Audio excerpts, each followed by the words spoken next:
Olá pessoal, estamos aqui mais uma vez agora nessa primeira aula para falar de conjuntos numéricos. Bem, eu lembro que a gente ficou pensando na sala de aula nos nossos encontros presenciais. Quando na história surgiu o primeiro conjunto numérico? Você lembra desse papo? E a gente ficou pensando e a gente viu que o primeiro conjunto numérico ele surgiu a partir de um processo de contagem de objetos. Eu tenho a necessidade de contar objetos e isso gerou um primeiro conjunto numérico. Eu lembro que eu contei uma historinha para vocês do pastor de ovelhas, que ele queria levar as ovelhas até o pasto, e aí ele tirava as ovelhas do curral e levava até o pasto para poder elas comerem ali uma grama fresca e tal. E aí, como ele sabia que todas as ovelhas retornaram em segurança, ele fazia uma comparação de conjuntos. Ele tinha um conjunto de ovelhas e ele pegava um conjunto de pedras, pequenas pedras. Ele pegava um saquinho e fazia o seguinte, um espaço que passava apenas uma ovelha por vez. Então, ovelha, pedrinha no saquinho, ovelha, pedrinha no saquinho, ovelha, pedrinha no saquinho. Quando todas as ovelhas estavam fora do curral, ele amarrava aquele saquinho na cintura e ele dava o rolezão dele com as ovelhas. Provavelmente, assim, poderia acontecer alguma coisa, uma ovelha se desgarrar do rebanho, aparecer um predador, Isso pode acontecer. Mas quando ele voltava, ele conferia da seguinte maneira, uma ovelha entrava, saía uma pedrinha do saquinho, uma ovelha entrava, saía uma pedrinha do saquinho, uma ovelha entrava, saía uma pedrinha do saquinho. Todas as ovelhas no curral, ele olhava para o saquinho. Saquinho vazio significa que todas as ovelhas voltaram em segurança. Pedrinha, pedrinha, opa, ovelha, ovelha. Se ficaram pedras, ovelhas se perderam. Vamos atrás dessas ovelhas. Tudo bem, pessoal? Então funcionava desse jeito. E você pode reparar que se eu for contar objetos hoje em dia, como é que eu faço? Por exemplo, eu quero contar essa quantidade de canetas que eu tenho aqui. Então, eu tenho uma caneta, duas canetas, três canetas, quatro canetas. Esse processo gerou o primeiro conjunto numérico. Eu quero contar a quantidade de cadeiras, uma, duas, três, quatro cadeiras. Eu quero contar a quantidade de pessoas, uma, duas, três, quatro, cinco pessoas. Então, num primeiro momento, o conjunto dos números naturais ele surgiu com esses números, com 1, com 2, com 3, com 4, com 5, com 6 e assim por diante. Depois de um tempo, acrescentaram também o zero. Então, o conjunto dos números naturais é esse conjunto que você está vendo aqui no quadro. Ele é simbolizado pela letra N, então tem 0, 1, 2, 3, 4, 5, 6, 7, 8, 9, 10, 11, 12, 13, 14, 15, 16 e assim por diante.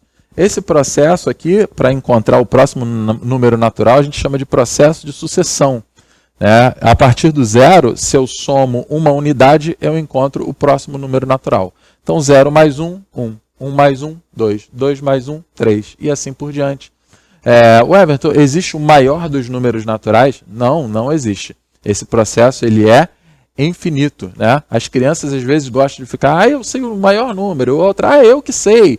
O maior número é 1000. A outra, nada. O maior número é 1 milhão. E nada, é 2 bilhões. Então elas ficam assim nessa disputa, mas na verdade não existe o maior número natural. Tudo bem, gente? Bem, esse conjunto que você está vendo aqui embaixo, do N com asterisco, é o conjunto dos números naturais sem o zero. Então é 1, 2, 3 e assim por diante. Ele excluiu o zero e aí a gente chama de N asterisco. Esse asterisco quer dizer que a gente retira o zero do conjunto. Tudo bem? O próximo conjunto é o conjunto dos números inteiros. E como que ele surgiu? A partir de um processo que eu precisava quantificar a falta, a dívida. Por exemplo, um fornecedor de melancias me dava melancias e eu tinha que dar em troca laranjas, porque eu fornecia laranjas. E aí, no momento, eu não tinha laranjas para fazer essa troca. Então, ele me dava as melancias e eu ficava devendo laranjas. E como é que eu quantificava essa dívida numa conta, Então, eu precisava de números negativos. E aí, eu tenho aqui o conjunto dos números naturais, 0, 1, 2, 3, 4, 5, 6, e os opostos do 1, do 2, do 3, do 4, do 5, do 6. Repara, o oposto de 1, menos 1, o oposto de 2, menos 2, o oposto de 3, menos 3, o oposto de 4, menos 4. 0 não tem oposto, porque o 0 é um neutro, tá certo? 0 significa a nulidade, o nada, tudo bem?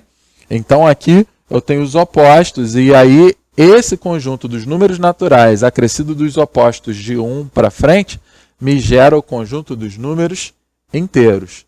Tá certo? A mesma pergunta que eu fiz lá, existe o maior dos números inteiros? Não, não existe, né? Porque a sequência aqui vai crescendo com aquele processo de sucessão. E existe o menor dos números inteiros, professor? Também não. Lá nos números naturais tem. Qual é o menor natural? É o zero. Aqui nos inteiros, qual é o menor inteiro? Não tem. Porque se eu tenho os opostos desses números aqui, e esses crescem infinitamente, lá eu tenho um decrescimento infinito. Tudo bem?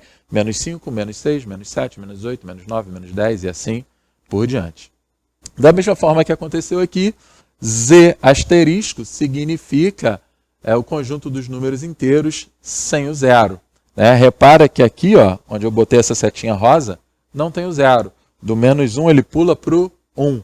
Então essa ausência do zero me leva a colocar esse conjunto numérico com asterisco.